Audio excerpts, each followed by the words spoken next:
एक ईश्वर के लिए ना एक थ्योरी है जो आप कह सकते हैं मैंने बनाई है या मैंने कुछ डिस्कशंस में कहीं पढ़ने में सामने आई है।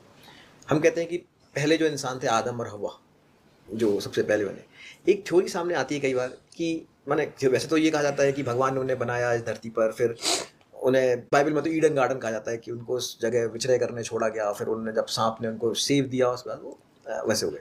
पर एक कहीं ना कहीं एक थ्योरी आती है कि हो सकता है कि हम जिनको ईश्वर बोलते हैं वो किसी दूसरे ग्रह के प्रवासी थे।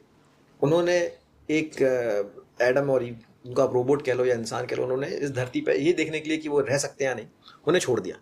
जैसे कि अभी हम मार्स पे करने वाले हैं, हम इंसानों को भेजने वाले हैं और उसमें एक ग्रीन हाउस टाइप का बनाने वाले हैं, इसमें वो अंदर रहेंगे जहाँ पे सारी सुख सुविधाएं होंगी। तो शायद वैसा ही कुछ उन्होंने बनाया जिसके अंदर उनको रखा गया कि उनको फल फ्रूट सब्जी भाजी सब मिलती रहे, वो देखें कि यार वहाँ पनप पा रहे हैं कि नहीं पनप पा रहे हैं। और जब उनको लगा कि हाँ ये वहाँ रह सकते हैं, तो उस सिस्टम में एक एरर डाला जिसको हम शायद सांप बोल देते हैं या सेब बोल देते हैं।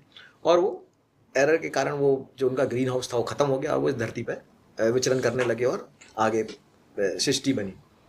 तो ये थ्योरी आपको कैसी लगती है? मतलब आपको लगता है ये थ्योरी कभी हो सकती है या नहीं, ये गलत है? ऐसी थ्योरी हमारे यहाँ भी पाई जाती है, उसको मनु और शतरूपा बोलते हैं।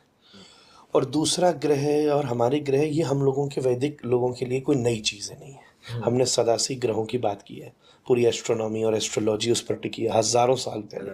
जब यूरोप पत्थर घिस के आग पैदा कर रहा था, तब भारत ग्रहों के नाम बोला करता था और समय की सारणी का विचार करता था। तो हमारे यहाँ भी एक ऐसी थ्योरी है जिसको हम मनु और शतरूपा कहते हैं। ब्रह्मा जी ने अपने शरीर को 2 भागों में विभक्त किया, आधा भाग स्त्री और आधा भाग पुरुष, मनु और शतरूपा बने। और उन मनु शतरूपा ने धरती में रह करके मानवीय सृष्टि करी।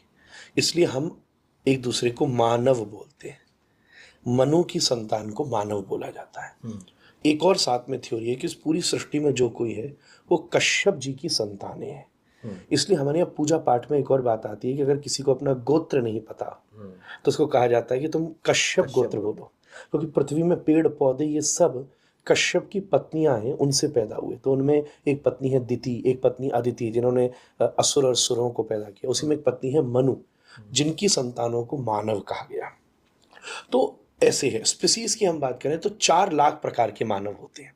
तो मैं अगर कॉन्ट्रडिक्ट नहीं करूं तो मुझे लगता है 4 लाख प्रकार के ह्यूमन है। उसमें कई ह्यूमन इवोल्यूशंस के साथ खत्म होते गए, कई ह्यूमन बनते गए, कई मिक्स होते गए,